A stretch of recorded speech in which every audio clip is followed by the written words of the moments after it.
নমস্কার বন্ধুরা, দিনটা ছিল 8 এপ্রিল আর ওই দিন ছিল আমার ছেলের জন্মদিন।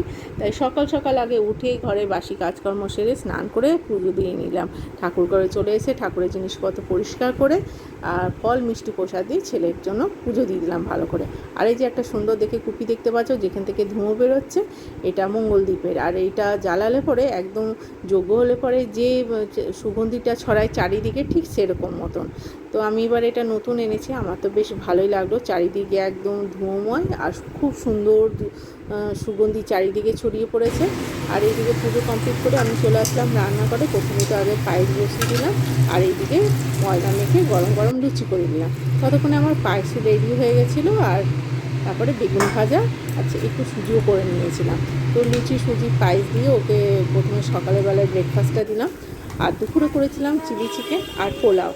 ছেলে আবার বেশি হাওয়া জাবা খেতে পছন্দ করে না, বললো এই দুটোই করো, ভালো লাগবে।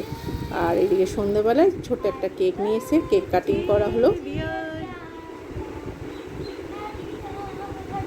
আর এইদিকে ফ্যান অফ করা ছিল বলে আমাদের জ্যাক খুব হাঁপাচ্ছিল। তো তাড়াতাড়ি করে আগে কেকটা কেটে প্রদীপটাতে দিয়ে ওকে আগে আশীর্বাদ করে তারপর ফ্যানটা চালিয়ে দিতে হলো। নাহলে দেখতেই পাচ্ছ যে জ্যাক হাঁপাচ্ছে খুব। আর এইদিকে রাতের জন্য পিৎজা আর কোল্ড ড্রিঙ্কস অর্ডার করা হয়েছিল। আর